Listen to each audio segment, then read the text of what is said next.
there's a real willingness to do the right thing, but actually a lack of understanding of what necessarily the right thing is in a granular way.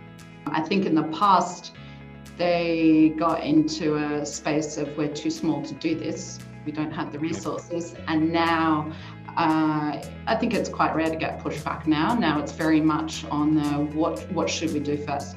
It's really about what investors are increasingly caring about. It's trying to find out the companies that have really thought about ESG issues from a strategic standpoint and are trying to narrow in on what actually moves the dial and matters for their business.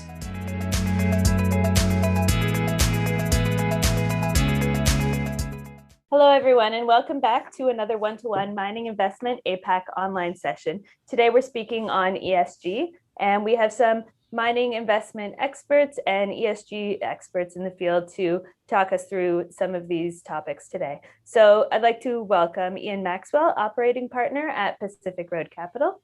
We have Jacqui Murray, partner and investment team leader at Resource Capital Funds, and Gabriel Wilson-Otto, head of stewardship for Asia Pacific at BNP Paribas Asset Management. So to kick things off, 2021, ESG seems to be at the top of a lot of industry conversations. So why do you think it's gaining so much traction right now? And what are some of the various impacts that you see that are going to come out of this? Maybe Ian, do you want to kick us off?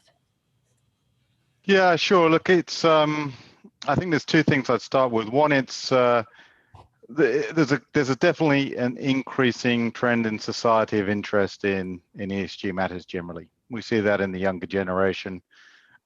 We've also got an industry that in the last few years has had multiple failures.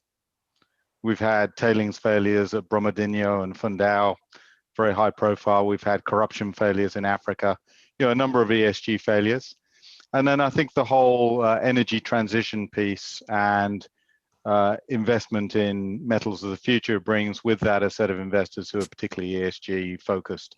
So you bring those three things together, and I think it's creating a lot of attention on the industry today. Yeah, really just echo what Ian has just said. It pretty much, I think he summed it up pretty well. I'd say there was a growing trend over a number of years, sort of 5 to 10 years, from the investment community, and it really is now just getting that upswelling of support in the general community and really coverage by media and I'd say the attitude of banks in financing projects, which is really bringing momentum to the conversation at the moment.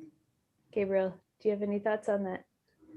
The only thing I'd add, I think it's a very comprehensive answer from Jacqui and Ian, but the only thing I would add is that I think that we're actually moving into a phase now where we almost have a virtuous feedback loop. And so essentially we're seeing more interest from retail investors, more interest from the general community, putting pressure on governments. We're seeing shifts in government policy with net zero announcements, environmental standards being lifted, commitment to a zero carbon future, which then has feedback loops onto what constitutes a profitable investment and where this stimulus money and COVID recovery money is actually going towards building a green future, which then leads to more economic support for these demands, which sees strong performance of some of the underlying commodities or of funds associated with energy transition, as Ian was highlighting, which then leads to more investor interest in the topic. And so we're seeing that type of virtuous feedback loop starting to build into these issues, as well as I think that the idea of generational change in the approach towards sustainability is also a fundamental long-term underlying driver that's underpinning a lot of these shifts. Yeah, Gabriel, if I could add to that as well. I mean, I think all of that's dead right. And if we think back to the Sustainable Development Goals, and when the Sustainable Development Goals came out, there was a period of time after that things started to get enacted in legislation. Prior to that, we had things like the FCPA, Foreign Corrupt Practices Act in the United States, and the anti-bribery legislation. We've seen anti-slavery legislation coming out, modern slavery acts in a number of countries. And it's taken a while for that to sort of stick to the industry. We've now had a couple of test cases in each of those where you've seen high profile companies in the mining sector been pulled up for their activities. And I think you're starting to also get that internal feedback in the industry of, wow, people are paying attention and we've got to be doing the right thing. And I think talking about the economics, an example we have in one of our companies is looking at switching to solar power from coal-fired grid power. And it's not just a sustainability project, it's NPV accretive with the incentives that are in place. So I think that's where you're seeing that feedback loop for when economics drive it, you get more momentum. Yeah, one of my favorite comments regarding the economics of it is essentially that you don't have to believe in climate change for it to make sense to invest in renewable products if you've got a net MPV result. And so I think that type of economic shift, as well as the policy shifts and frameworks that we're seeing, are really driving a lot of the behavior that I've witnessed around Asia Pacific. Yeah, I think we're definitely seeing a lot of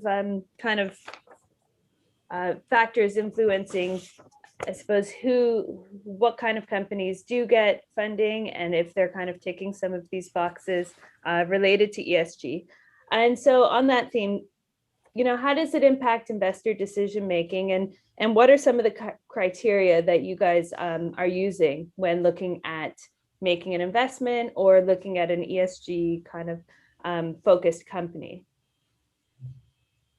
Jacqui, do you want to start us off there? Sure. So our due diligence process on ESG is quite thorough, and we will often get a specialized firm to go in and do that for us.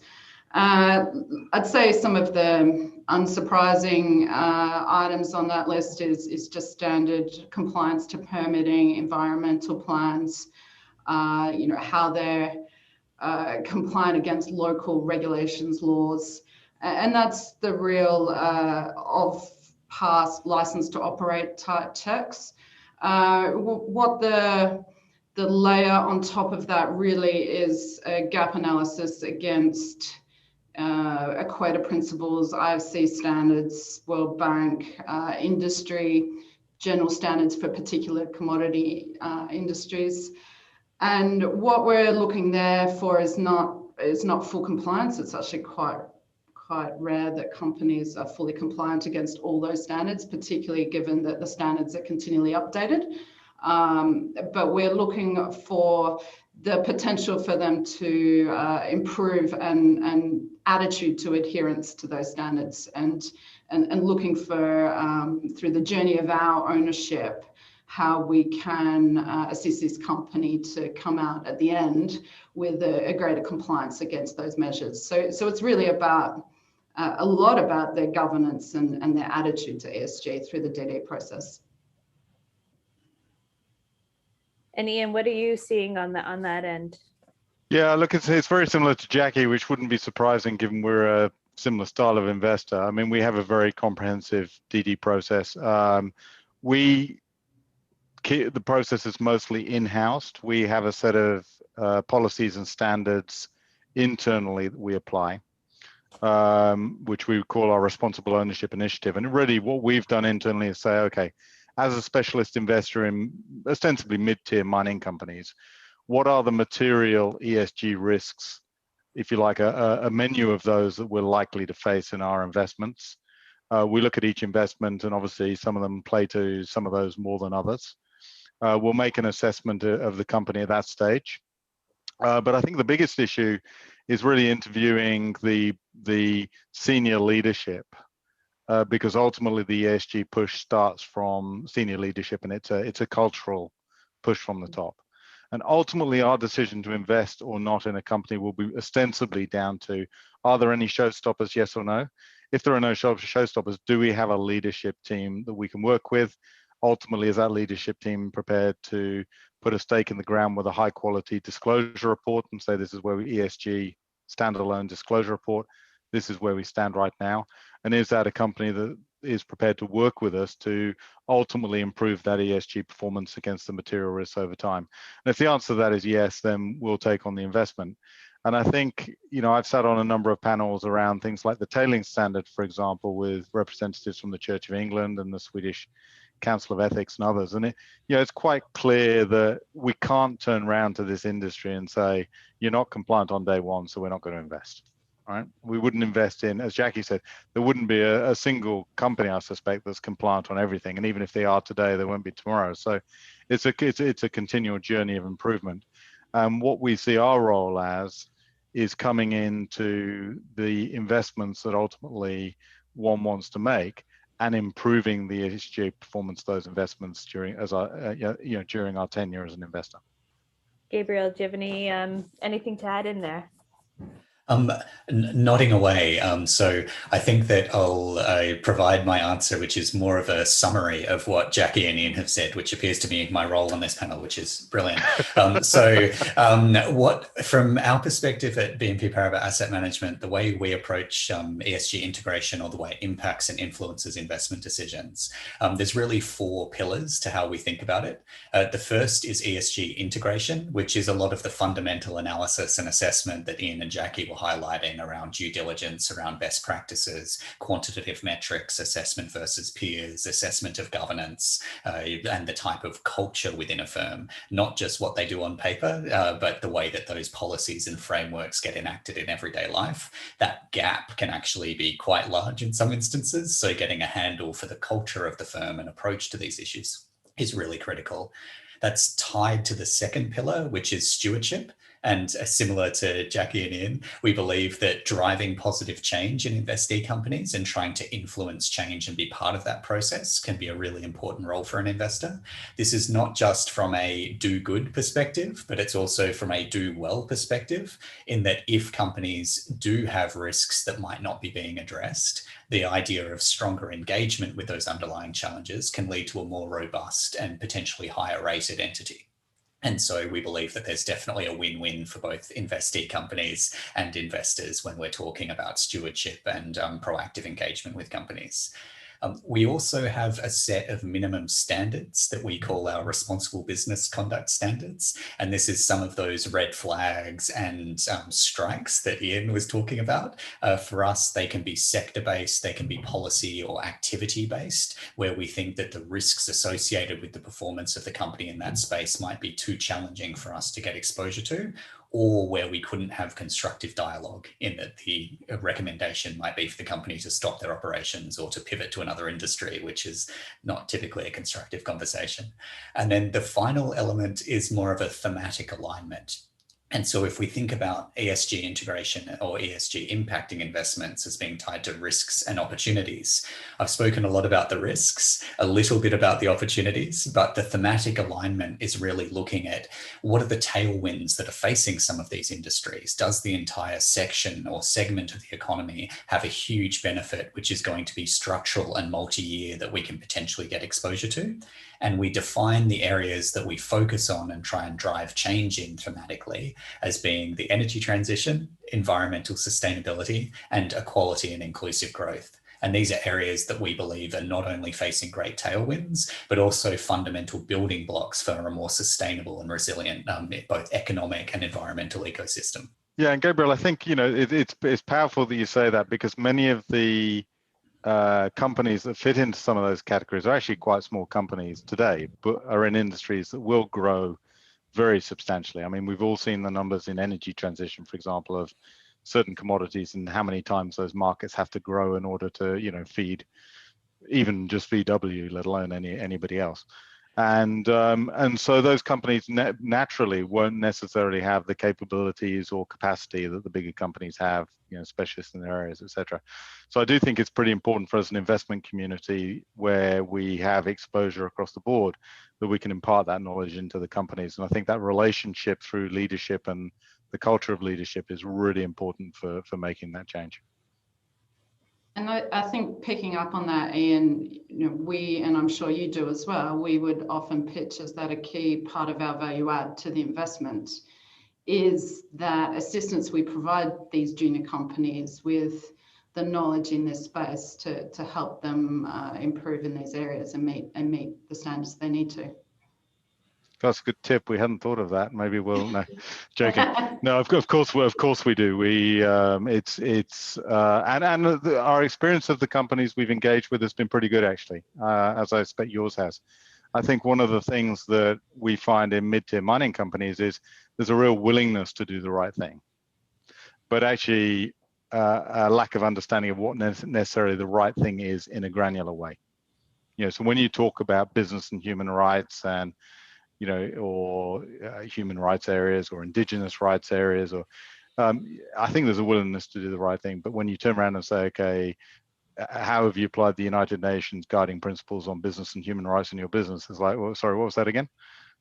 So I think some of that direction can be very powerful to companies to help steer them through the sea of the huge volume of materials there are out there in ESG now, which can be a bit confusing and confronting to many companies.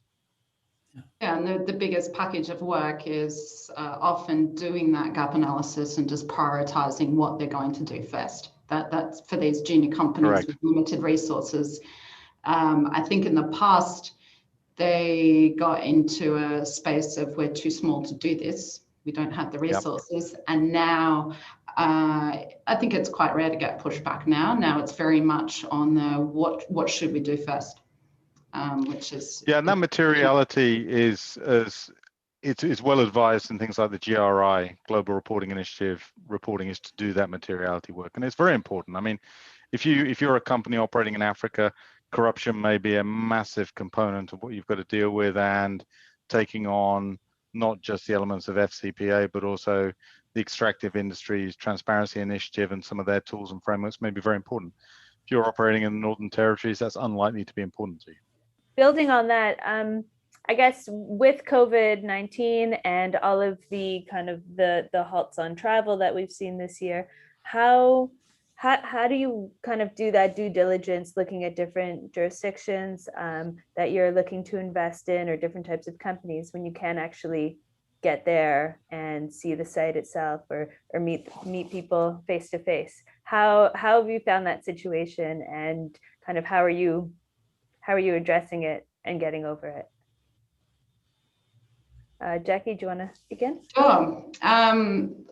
Look, it's difficult because the face-to-face communication, the site visit, is a hugely important part of our due diligence. And I think, as Ian mentioned previously, the attitude of senior executive drives a lot of our decision making, not just in ESG, across all aspects of our due diligence. And there's nothing like spending 2 days in a car with someone driving through deserts to actually get to know how they think. So we've found, but we've got a business to do, and that's investing and managing investments. So we haven't stopped during COVID. We have found it's much easier when we've previously visited companies. So quite often, if we're not investing in a company, it's a no, not now, rather than a no, not ever.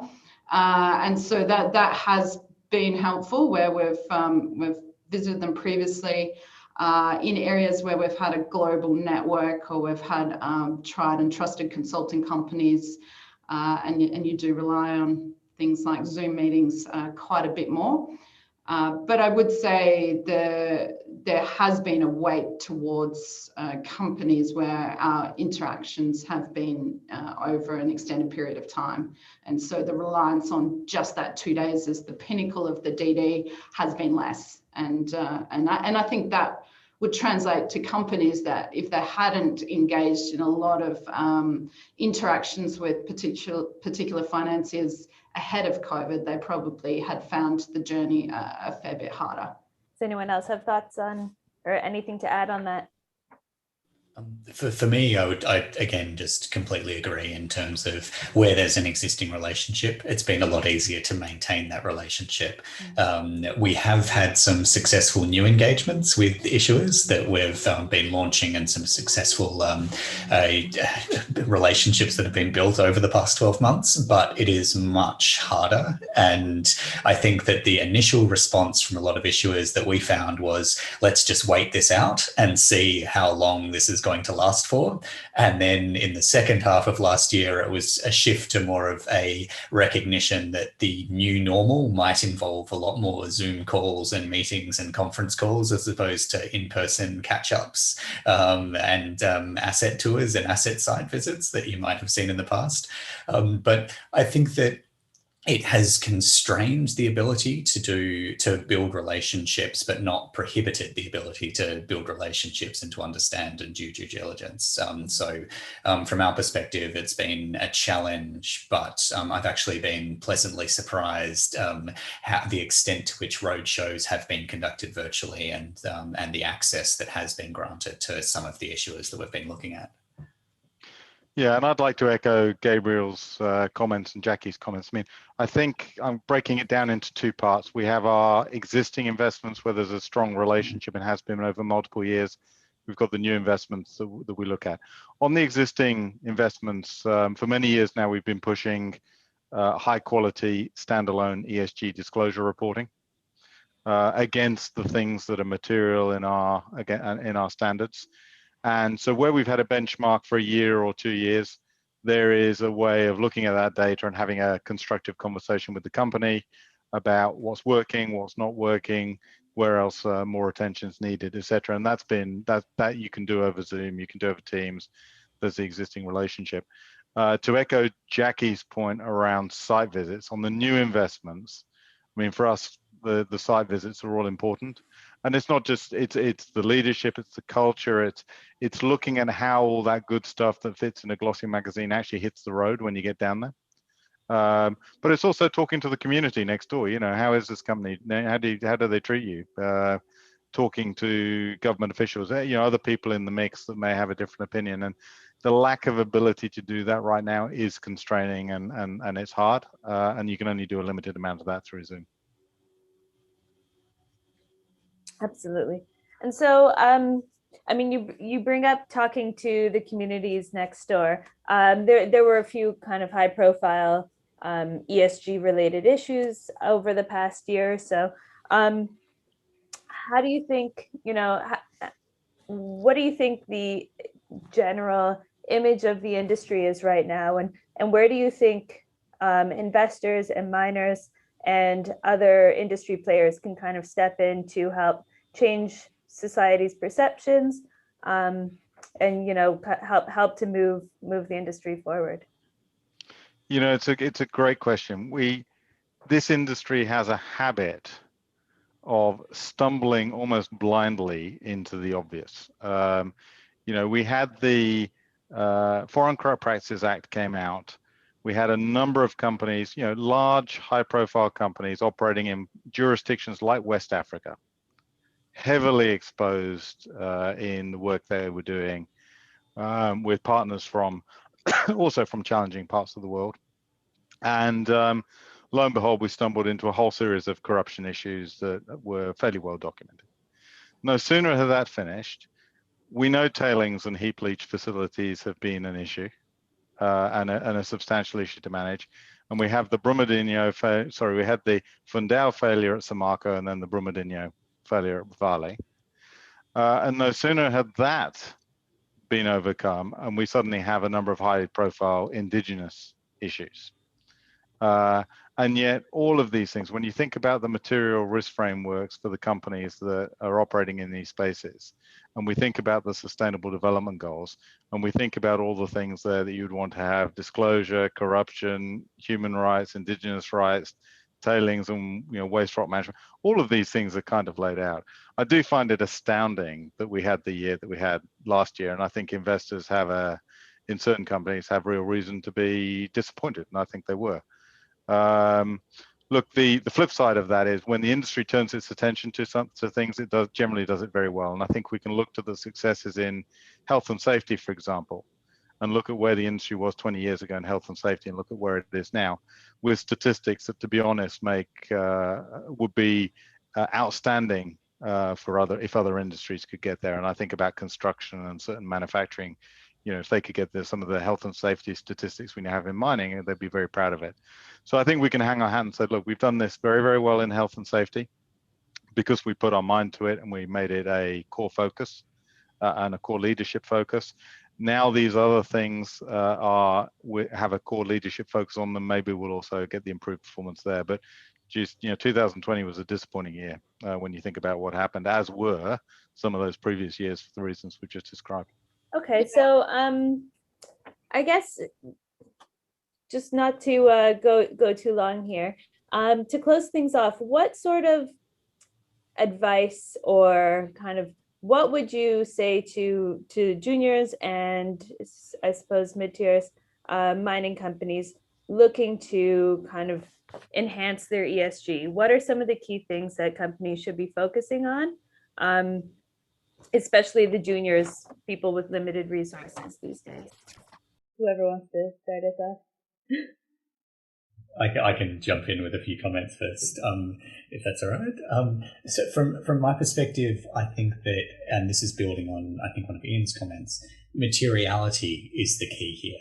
So it's not about the quality of ESG disclosure and performance is not correlated to the length of disclosure.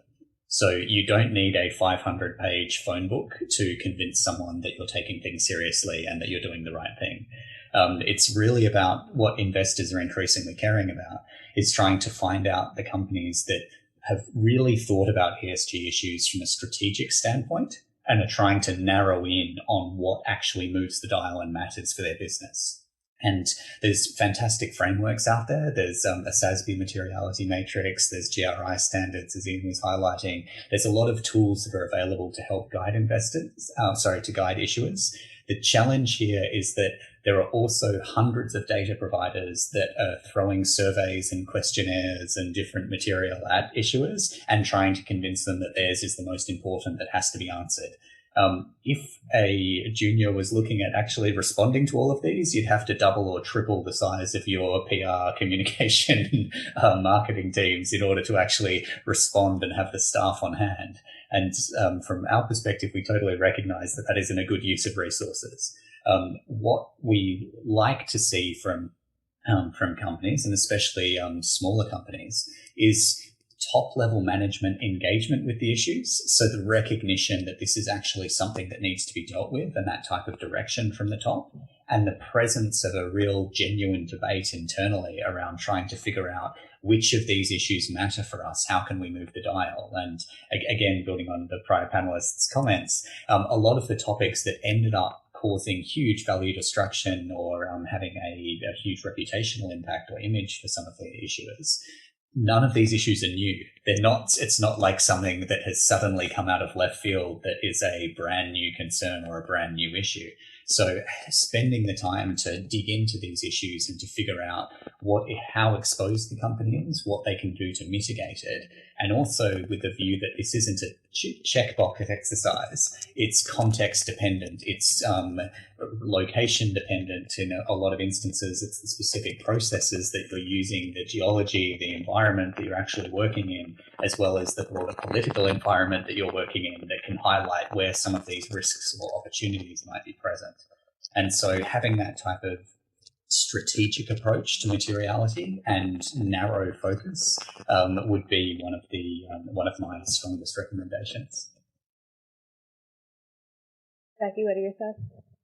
Yeah, I think it's really pointing in the direction of the G, the governance. And so it's really, how is the company approaching these matters from the top, from the board level? Is there a ESG subcommittee? If there's not, how is that discussed, in what context, in what forum, who participates, who are the key leaders in this area? And we would always encourage a company to sort of start from those conversations at a very high level.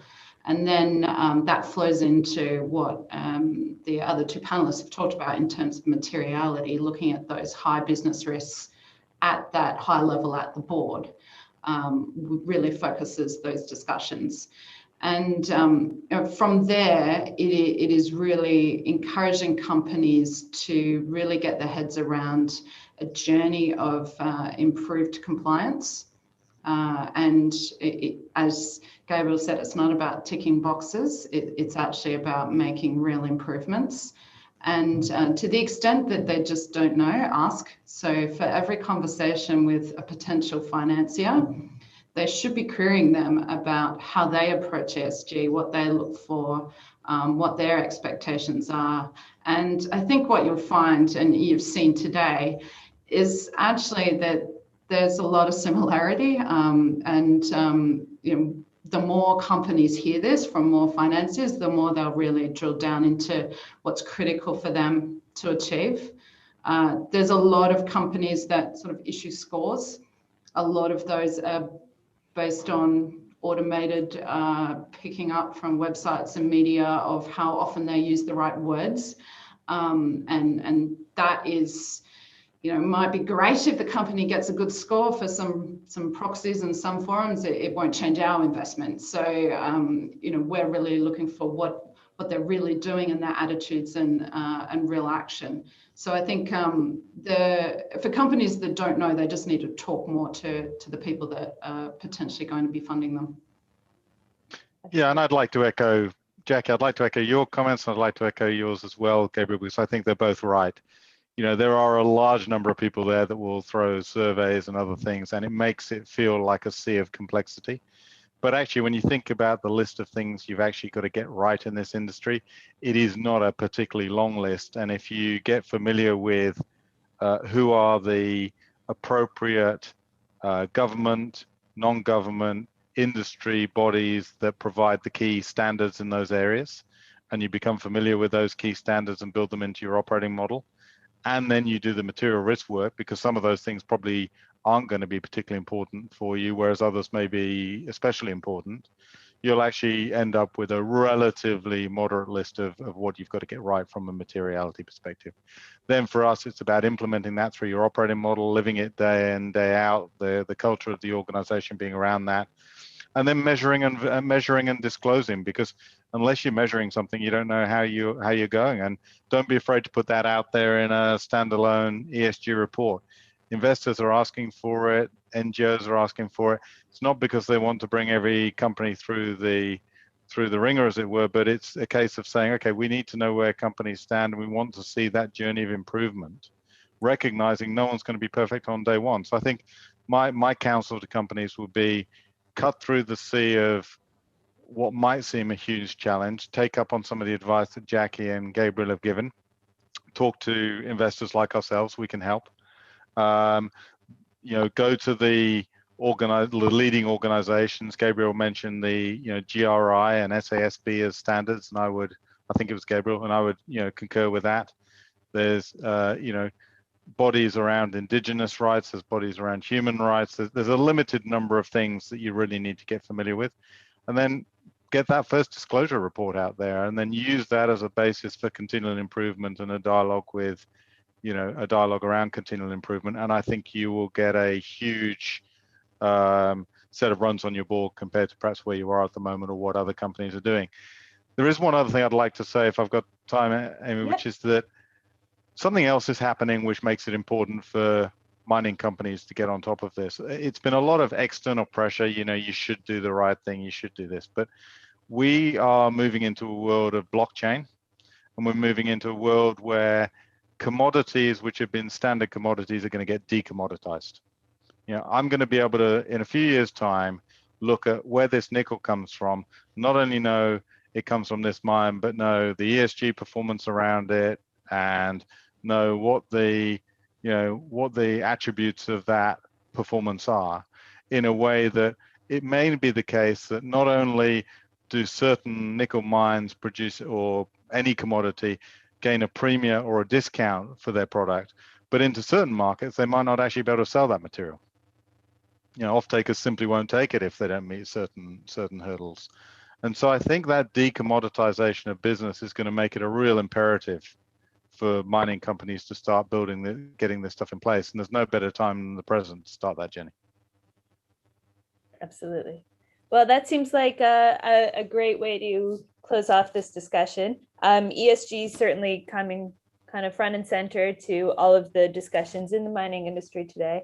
And I know it's part of the discussions for all of the other panels and all of the other presentations, and all of the discussions that we have with both the investors and the miners. So with that, I want to thank all of our panelists for taking part today, and we hope to see you again in a live event soon.